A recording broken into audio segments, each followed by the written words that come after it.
नमस्कार प्यारे बच्चों, कैसे हैं आप सब। आशा करता हूँ कि सब अच्छे होंगे। तो चलिए शुरू करते हैं।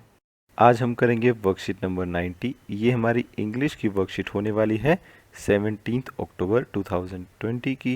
यहाँ पर बच्चे अपनी क्लास का सेक्शन लिखेंगे, इधर अपना नाम लिखेंगे और इधर अपने टीचर का नाम लिखेंगे। हमारे इंग्लिश की टेक्स्ट बुक का नाम है मैरी गोल्ड और आज हम फिर से उससे पढ़ने जा रहे हैं यूनिट 1 की पोएम वेक अप। तो चलिए, इससे पहले कि हम ये वर्कशीट शुरू करें, हम एक बार ये पोएम पढ़ लेते हैं और उसका मतलब भी समझ लेते हैं। ये देखिए, कुछ इस तरह का आपकी बुक का पेज दिखेगा। पोएम का नाम है वेकअप। आइए इसको पढ़ना शुरू करते हैं। वेकअप वेकअप यानी उठो उठो, इट्स अ लवली डे यानी एक बहुत ही अच्छा दिन है। ओ प्लीज़ गेट अप यानी हमें वो फिर से रिक्वेस्ट कर रहा है, प्लीज़ बोल रहा है। गेट अप यानी उठने के लिए। एंड कम एंड प्ले और बाहर आओ और खेलो। The birds are singing in the trees यानी पक्षी जो हैं वो पेड़ों पर बैठकर गा रहे हैं। And you can hear the buzzing बीज और हम सुन सकते हैं भिन भिनाती हुई बीज यानी मधुमक्खियाँ। तो मधुमक्खियाँ कैसी आवाज़ करती हैं? भिन भिनाने की आवाज़ करती हैं। तो उसको हम इंग्लिश में क्या बोलते हैं? बजिंग बोलते हैं। ये देखिए, यहाँ पर एक चित्र भी बना हुआ है। आइए आगे बढ़ते हैं। यहाँ पर लिखा हुआ है वेकअप यानी उठो उठो, इट्स अ लवली डे यानी ये एक बहुत ही अच्छा दिन है। ओ प्लीज़ गेट अप यानी उठ जाओ अब तो।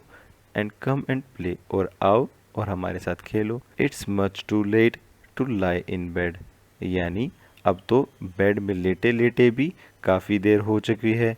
सो hurry up you sleepy head यानी अब जल्दी करो स्लीपी हेड। स्लीपी हेड कौन होता है? स्लीपी हेड वो होता है जिसको बहुत ज़्यादा नींद आती है और वो बहुत ज़्यादा सोता है। वॉश एंड ड्रेस यानी नहा धो के आओ। एंड कम ऑन आउट और बाहर आ जाओ। Every one is up and about यानी हर कोई बाहर आया हुआ है और सब तैयार हैं। कौन कौन? द काव यानी गाय, हॉर्सेस यानी घोड़े, द डक्स यानी बतख, एंड द शीप यानी भेड़। द टाइनीस्ट चिकन यानी जो सबसे छोटी मुर्गी है। चीप चीप चीप और वो कैसी आवाज़ निकाल रही है? चीप चीप चीप की। वेकअप यानी उठो। ये पोएम लिखी है सी फ्लेचर ने। तो ये हमने पोएम पढ़ ली है। अगर आपको इस पोएम में कोई डाउट है, कोई लाइन आपको या कोई बात आपको समझ में नहीं आई है, कोई वर्ड आपको समझ में नहीं आया है, तो आप नीचे कमेंट सेक्शन में लिखकर पूछ सकते हैं। यहाँ पर हमने कुछ नए वर्ड सीखे हैं, जैसे कि लवली मतलब प्यारा, बजिंग मतलब भिन भिनाना, स्लीपी हेड कौन होता है? जिसको बहुत ज़्यादा नींद आती है, और टाइनीस्ट का मतलब होता है सबसे छोटा। आइए अब हम ये वर्कशीट कर लेते हैं। ये लीजिए, यहाँ पर हमारी पोएम का भी नाम लिखा है, यही हमारी वर्कशीट का नाम है वेकअप, और ये किसने लिखी है? सी फ्लेचर ने। Good morning my lovely students. Number 1 पे वो हमें बोल रहा है look at the words given below यानी नीचे दिए गए शब्दों को देखिए। What do they have in common और उनमें क्या चीज़ कॉमन है या एक जैसी है। ये देखिए, ये दो वर्ड्स हैं चीप और बीप, तो इनमें क्या कॉमन है? डबल ई आ रहा है दोनों में। Yes you guessed it right यानी आपने सही अंदाज़ा लगाया। इट्स डबल ई, वो क्या है? डबल ई, एक जैसा है दोनों में।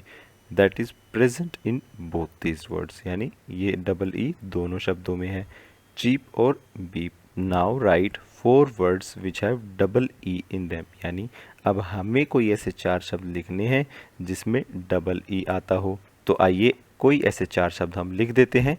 ये देखिए, हमने यहाँ पर 4 वर्ड लिख दिए हैं। कौन कौन से? शीप यानी भेड़, डीप यानी गहरा, सीड यानी बीज, और वीप यानी रोना। चलिए अब हम आते हैं नंबर 2 पर। Read the lines given below and write what you can see or hear early in the morning यानी आप नीचे दी गई पंक्तियों को पढ़िए और हमें लिखकर बताना है कि हम सुबह सुबह क्या चीज़ें सुनते या देखते हैं। आइए, ये हमारी पोएम की ही लाइन है, इनको हम एक बार और पढ़ लेते हैं। वेकअप यानी उठो उठो, इट्स अ लवली डे यानी एक बहुत ही अच्छा दिन है, बहुत ही प्यारा दिन है। ओ प्लीज़ गेट अप यानी अब तो उठ भी जाओ। एंड कम एंड प्ले और बाहर आके हमारे साथ खेलो। The birds are singing in the trees यानी बर्ड्स क्या हैं? वो पेड़ों पर बैठकर गाना गा रहे हैं। And you can hear the buzzing बीज और आप भिन भिनाते हुई मधुमक्खियों को भी सुन सकते हैं। तो यहाँ पर हमें दो चीज़ें ऐसी लिखनी है जो हम सुबह देखते हैं या सुनते हैं। तो आइए ऐसी दो चीज़ें हम लिख लेते हैं। तो पहले तो हम लिख सकते हैं बर्ड्स सिंगिंग, यानी जो बर्ड्स सुबह सुबह अलग अलग आवाज़ें निकालते हैं तो ऐसा लगता है कि वो कोई गाना गा रहे हो। ठीक है, तो आप ये अपनी पोएम जो आपने पढ़ी है उससे भी आंसर ले सकते हैं। और दूसरा हम क्या लिख सकते हैं, sun rising in the east, यानी सूरज जो है वो पूर्व यानी ईस्ट दिशा से उदय होता है। ठीक है, तो ये आप यहाँ पर लिख सकते हैं। इसके अलावा भी बहुत सारी चीज़ें होती हैं जो आप सुबह सुबह देखते हैं या सुनते हैं, आप उनमें से कोई भी आंसर लिख सकते हैं। आप अपनी पोएम में से भी आंसर लिख सकते हैं, अगर आपने कहीं और कुछ पढ़ा है आप वो भी आंसर लिख सकते हैं। ठीक है, चलिए अब हम आते हैं प्रश्न नंबर 3 पर। यहाँ पर वो कह रहा है कि what do you think the birds say to each other in the morning, यानी आपको क्या लगता है कि पक्षी सुबह सुबह आपस में क्या बातें कर रहे होंगे। यानी ये वाला आंसर आपको अपने आप सोच कर लिखना है कि आपको क्या लगता है। ठीक है, इसमें कोई सही आंसर कोई गलत आंसर नहीं है। फिर भी उदाहरण के तौर पर मैं आपको ये एक आंसर बता देता हूँ कि पक्षी आपस में क्या बातें कर रहे होंगे। हम यहाँ पर सिर्फ गेस करेंगे यानी अंदाज़ा लगाएंगे। तो हम ये लिख सकते हैं कि birds talk about how beautiful the day is, यानी वो क्या बातें कर रहे हैं कि आज का दिन कितना ब्यूटीफुल है, कितना सुंदर है। या आप हमने एक वर्ड ऊपर सीखा था, ये देखिए लवली, तो आप यहाँ पर लवली भी लिख सकते हैं। ठीक है, कितना प्यारा दिन है। And what they will eat today, और आज वो क्या खाएंगे। ठीक है, तो इस तरीके से हम एक अंदाज़ा लगा सकते हैं। आप यहाँ पर कोई और आंसर भी लिख सकते हैं। चलिए अब हम आ जाते हैं क्वेश्चन नंबर 4 पे। यहाँ पर वो हमसे पूछ रहा है कि Honey bees are very helpful insects, यानी हनी बीज और शहद की जो मधुमक्खियाँ हैं वो एक बहुत ही हेल्पफुल इंसेक्ट होते हैं।